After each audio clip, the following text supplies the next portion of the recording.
2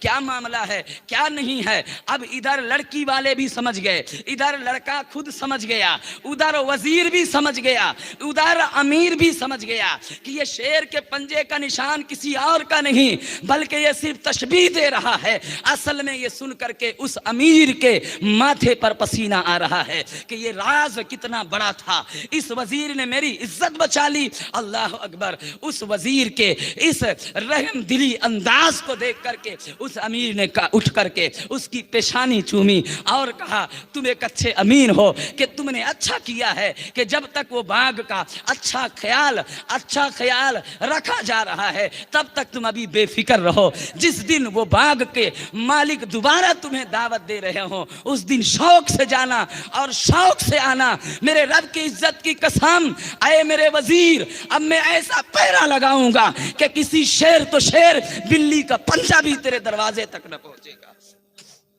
کتنی بڑی نصیحت تھی. ایک رشتہ ٹوٹنے سے بچ جا رہا ہے. اور وزیر اور امیر کی تاریخ بتانا مقصد نہیں ہے. اے میری بہنیں, اگر آپ کے گھر کے معاملات ہوں تو برائے مہربانی فون لگا کر ماں باپ کو نہ بتائیں. آپ کے شوہر کے معاملات ہوں ہر بار گھڑی گھڑی فون لگانے کی کوشش نہ کریں. ہم تو کہتے ہیں یہ تربیت غالباً عالم علماء کے گھروں کی. ہم آپ کو 100% کی بات کر رہے ہیں. ہو سکتا ہے کوئی کہیں اللہ ماشاء اللہ اس کی بات نہیں کر رہے ہیں لیکن 100% کی بات کر رہے ہیں. عالم علماء کے گھروں کی بیٹیوں کے شاید ہی کوئی کھلا اور طلاق ہوتے ہو, اس لیے کہ یہ دین پڑھ رہے ہوتے ہیں, یہ دین اپنے بچیوں کے اندر شعور دے رہے ہوتے ہیں. شکوہ عالم علماء سے نہیں ہے, آج ہماری ان قوم سے ہے جو بہت ناز و نعم کے ساتھ بیٹیاں پال رہے ہیں. بیٹیاں پالنے کے بعد ان کی شادی کی تیاری کر رہے ہوتے ہیں اور پھر وہی شادی ہو جانے کے بعد وہ بیٹی کو اچھی تربیت نہیں مل پاتی تو وہ بیٹی سہ نہیں پاتی اور اپنے ماں باپ کو فوراً فون کرتی ہے. ماں باپ بھی ادھر حوصلہ بڑھا رہے ہوتے ہیں. ایک ہی بات سنیں, سیدہ خاتون جنت کو میرے نبی صلی اللہ تعالی علیہ وسلم نے فرمایا, بتاؤ باپ کی حیثیت سے بھی کوئی امام الانبیاء جیسا باپ ہو سکتا ہے؟ آپ کہیں گے نہیں ہو سکتا. بیٹی کی حیثیت سے بھی کیا سیدہ خاتون جنت جیسی کوئی نیک بیٹی ہو سکتی ہے؟ آپ کہیں گے نہیں ہو سکتا. ہم کہیں گے شوہر کے حیثیت سے کوئی علی جیسا بہتر شوہر ہو سکتا ہے؟ کائنات گواہ دے گی کہ اس سے بہتر علی کے جیسے شوہر کے حیثیت سے اور کوئی شوہر نہیں ہو سکتا ہے. آپ ذرا بتائیں, میرے نبی صلی اللہ علیہ وسلم نے اپنی بیٹی کی بدائی کی اور فرمایا فاطمہ اب تیرا جنازہ ہی یہاں سے اٹھے گا چونکہ تو علی کے نکاح میں آ چکی ہے. اللہ اکبر.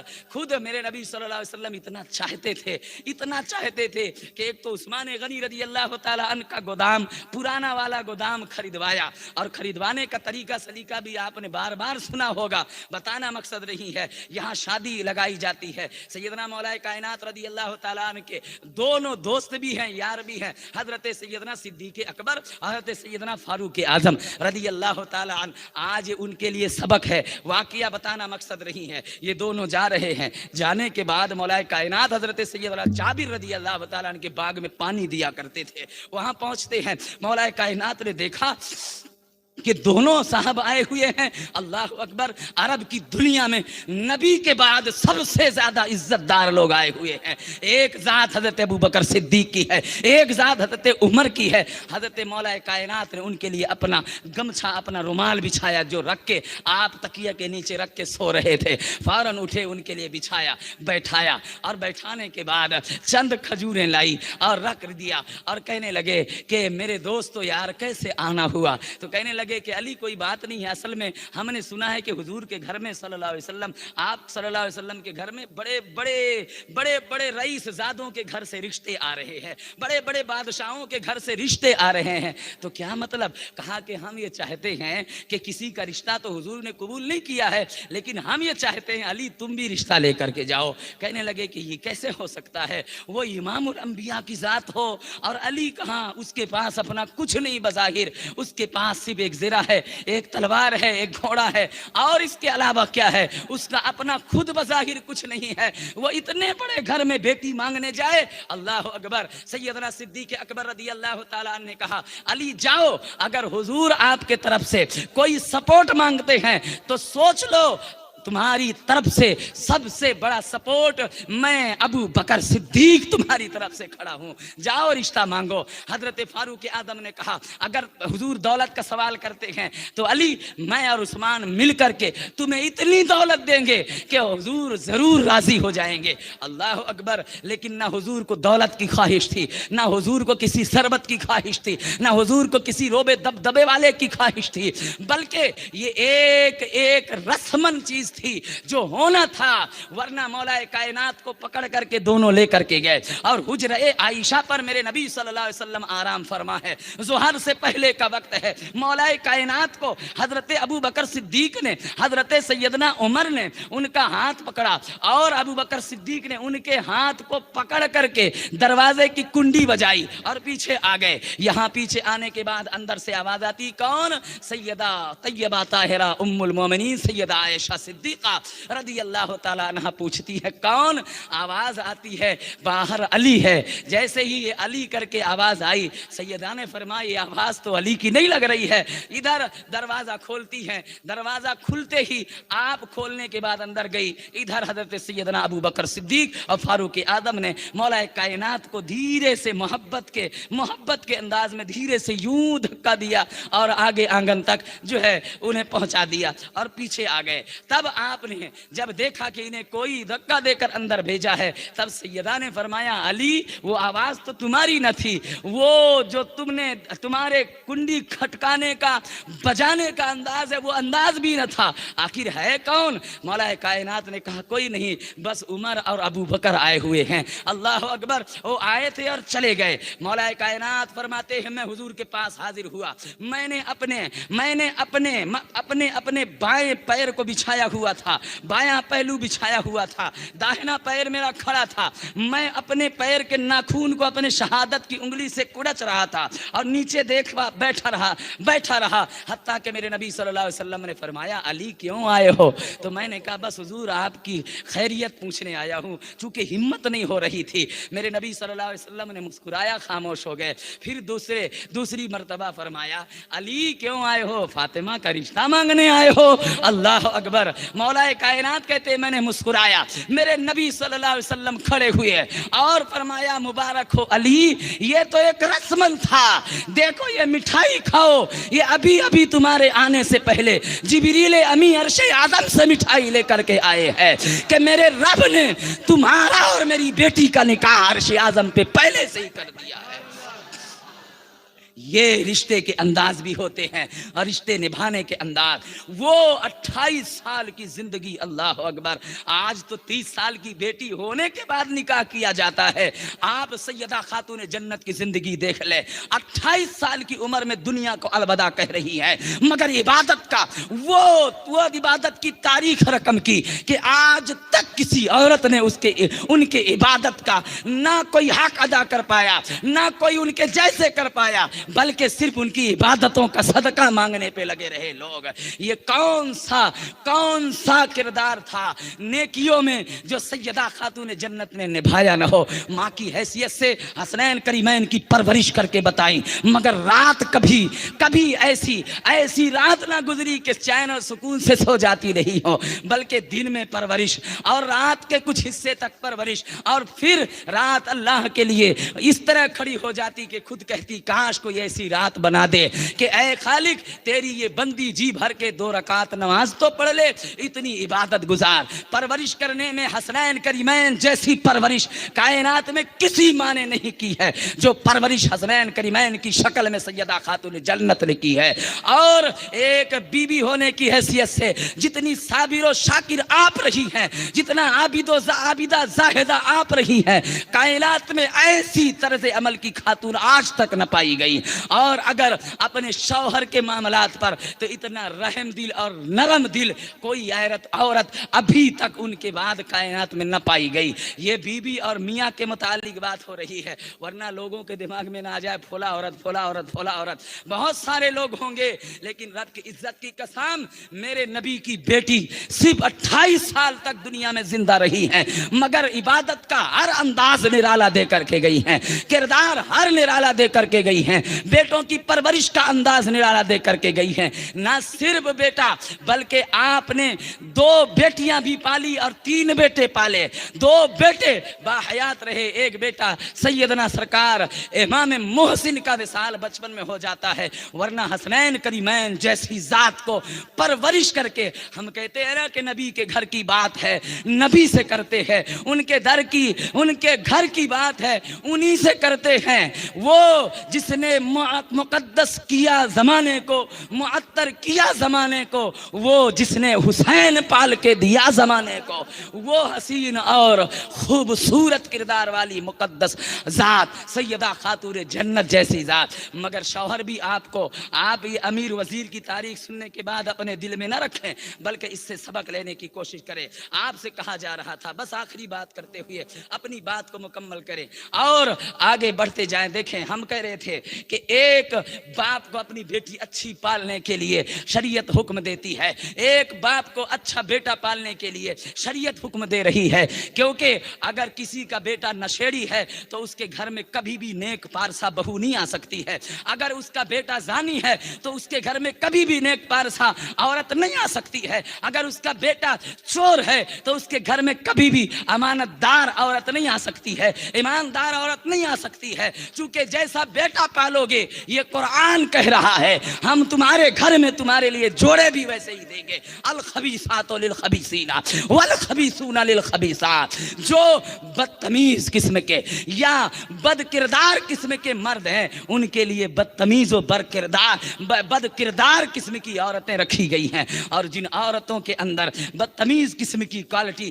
یا بد کرداری ہے وہ بھی سن لیں، ان کی قسمت میں بھی بدتمیز قسم کا یا بد کردار قسم کا انہیں شوہر ملے گا۔ اس لیے کہ اللہ فرماتا ہے والطیبات للطیبین والطیبون للطیبات، اگر اچھے ہو تو اچھے شوہر کی تلاش میں پھر تمہیں فکر نہیں ہونا ہے۔ اے بیٹیوں اچھی ہو جاؤ، اے بہنوں اچھی ہو جاؤ، تم اچھی بن کے بتاؤ، تمہارے لیے رب کا وعدہ رکھا ہوا ہے۔ اسی سبق کو تو حضرت سیدنا سرکار عبداللہ سامعی نے زمانے کے سامنے رکھا ہے، اپنی بیٹی کی پرورش کر رہے ہیں۔ پرورش 1-2 دن نہیں بلکہ بیٹی کی عمر ہوتی چلی جا رہی ہے، 1-2-4 سال کا فرق نہیں بلکہ بیٹی 60 سال سے اوپر کی ہو چکی ہے، اور پھر بھی ابھی کوئی ماتھے پر شکن نہیں ہے۔ کیوں؟ آپ نے کہا بیٹی تجھے فکر کرنے کی ضرورت نہیں ہے، چونکہ میرے رب نے وعدہ لے رکھا ہے اگر تم بیٹی اچھی پالو گے تو ہم تمہارے لیے ویسا رشتہ بھی بھیجیں گے۔ اللہ اکبر، اہتمام و انتظام کریں گے۔ اور پھر دنیا نے دیکھا ہے وقت کی عابدہ، وقت کی زاہدہ، وقت کی متقیہ، وقت کی بڑی مقدس پرہیزگار عورت، وقت کی عبادت گزار عورت، وقت کی وہ تہجد گزار عورت، وقت کی صاحب کمال عورت، وقت کی صاحب کرامت عورت، وقت کی وہ کشف اور اسرار و رموز پر ماہر عورت جسے دنیا حضرت عبداللہ سامعی کی بیٹی کے نام سے جانتی ہے۔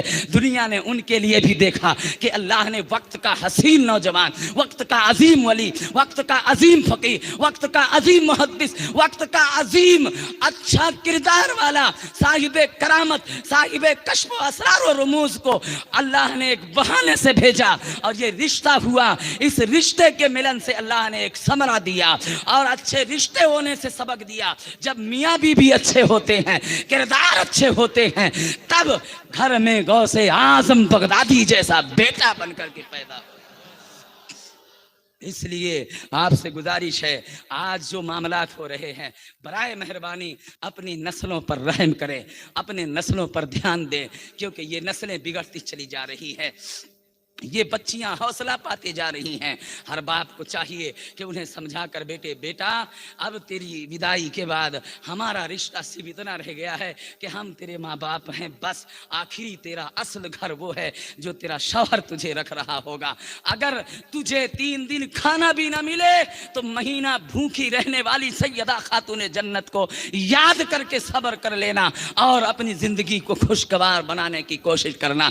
اگر تیرا شوہر کسی